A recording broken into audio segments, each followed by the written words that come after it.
The Los Angeles Rams are getting ready to come in at full strength next season, and man, we just got information that our Week 2 opponent could be missing a major player, and that will definitely favor the Rams. Still in this video, we're going to talk about some important points involving the Los Angeles Rams' decision to renew Matthew Stafford's contract. We also need to talk about head coach Sean McVay and much more. But before I tell you all the details, I want you to write here in the comments, which Rams player do you think will stand out in 2026? Your opinion is very important. And of course, if you want, hit the like button, because this year, I believe the Rams are going to the Super Bowl. Please, McVay, don't let us down. All right, now let's get to what really matters. You know the Rams will face the Giants in Week 2. And man, Coach John Harbaugh revealed something that could be very positive for the Rams. One of the Giants' top players, Malik Nabers, is still recovering from the ACL injury he suffered last season. But according to recent comments from John Harbaugh himself, the recovery has not been easy at all. In fact, Harbaugh specifically warned that this is not a typical ACL injury. He openly described the issue as more than just a simple knee injury and admitted that Nabers is still in the middle of a very difficult recovery process. That immediately raised concerns across the league. Harbaugh explained that Nabers is working hard every single day and continues fighting through rehab, but at the same time, he made it very clear that there is absolutely no guarantee the receiver will be ready for the start of the season. And for Rams fans, this becomes extremely important because if Nabers suffers any setback during recovery, the Giants could decide to place him on injured reserve at the beginning of the season. If that happens, he would automatically miss the first 4 games of the year, including the Week 2 matchup against the Los Angeles Rams. That would completely change the dynamics of that game. Of course, putting the rivalry between the teams aside, we hope Nabers gets well and recovers soon, but the situation still ends up being a positive factor for the Rams on the field. Now, changing the subject, you've probably seen that Matthew Stafford will remain with the Rams through next season. That brought a certain sense of relief to Rams fans. The Rams agreed to a contract extension with him worth $55 million, which could reach $60 million with incentives. That means the Rams are investing a huge amount of money in a quarterback who will be approaching 40 years old. But at the same time, it also shows the great confidence the organization still has in him. And honestly, considering only what he produced last season, it's hard to disagree. Stafford threw for 4,700 yards, recorded 46 touchdowns, won the MVP award, and continued proving that he can still play at a high level.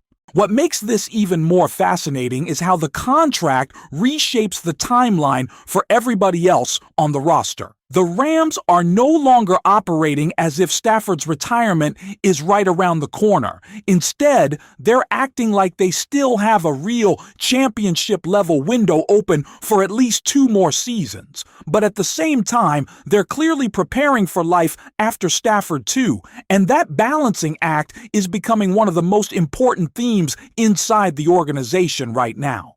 And that's where Ty Simpson enters the picture. The Rams already secured their young quarterback prospect, which suddenly gives them flexibility that many other teams around the league simply don't have. While organizations like the Steelers may be desperately protecting future first-round picks to chase quarterbacks in the 2027 draft, the Rams could potentially become one of the few teams willing to move draft capital because they already have a developmental plan in place. And speaking of the Steelers, one name has started quietly floating around in discussions connected to the Rams, DK Metcalf. Now, this isn't something expected to happen immediately. In fact, the idea only really becomes realistic after the upcoming season because of contract situations and roster construction. But when you look at the possibility of Davante Adams eventually leaving after his current deal expires, suddenly the idea starts making a lot more sense. The Rams may not be able to financially sustain 3 top-paid receivers at the same time, but they potentially could manage 2. And if they're looking for another major weapon alongside Puka, Metcalf becomes an incredibly interesting option, especially because the Rams clearly view the number 2 receiver spot as a critical priority moving forward. The thought process seems pretty straightforward. Metcalf would not necessarily need to carry the offense as a true number 1 option. Instead, lined up opposite Puka, he could focus on what he does best, stretching the field vertically, creating explosive plays, dominating near the goal line, and forcing defenses into impossible coverage situations. But while the Rams are thinking about future additions, they're also trying to solve internal questions involving some of their own stars. And nobody represents that better than Puka right now. Because according to everything being discussed internally, the Rams absolutely view Puka as one of the foundational pillars of the franchise moving forward. The organization reportedly sees him as one of the most important long-term players on the roster, especially considering Stafford's timeline is naturally limited. But interestingly, the Rams are not rushing into a new deal immediately. Not because of talent concerns. Nobody questions his impact on the field.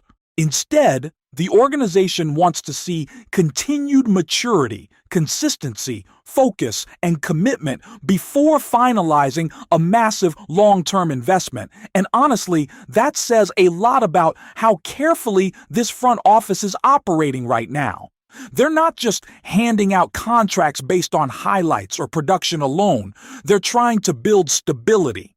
They want to know the players receiving franchise-level money can also carry franchise-level responsibility. At the same time, everything being said suggests the Rams believe Puka is responding positively. The expectation internally appears to be that he will continue proving himself and eventually earn the contract everybody expects him to receive. And while the offensive side of the ball is generating headlines, the defense may actually be going through an even more dramatic transformation.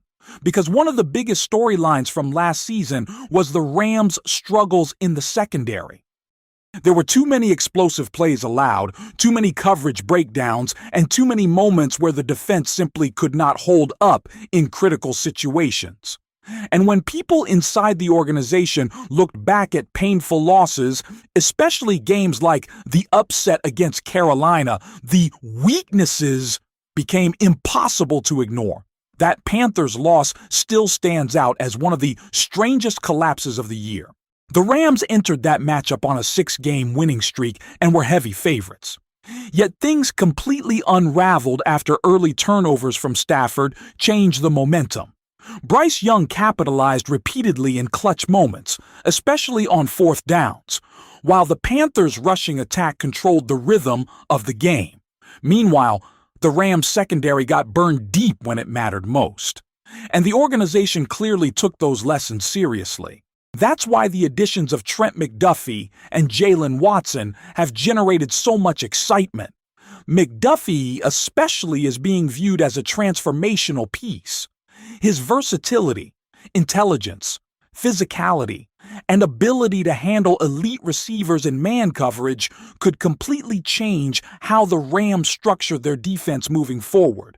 The Rams seem to love the fact that he can impact games in multiple ways. He can blitz, he can tackle, he can disrupt passing lanes. He can survive one-on-one against top receivers, and perhaps most importantly, he brings playoff experience and composure in big moments. Watson complements him perfectly.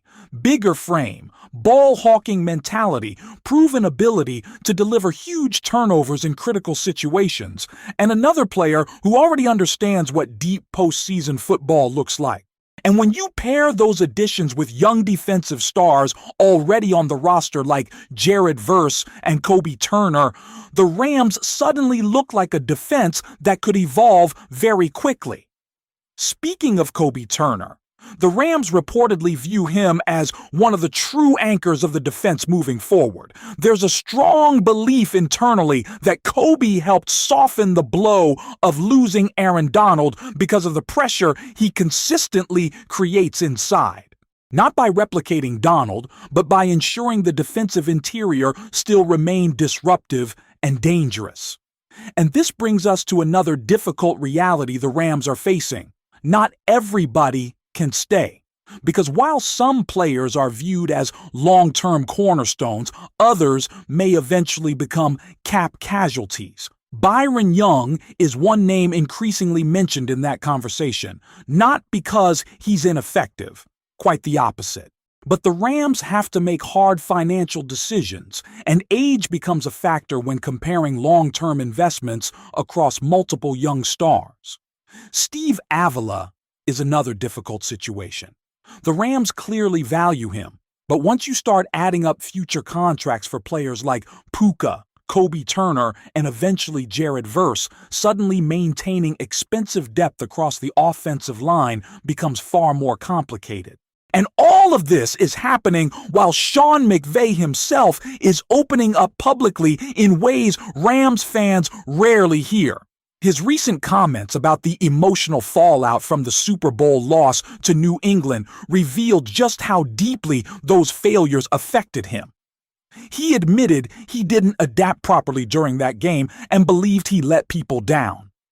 Even more revealing was his admission that the disastrous 5-12 season nearly pushed him away from coaching entirely.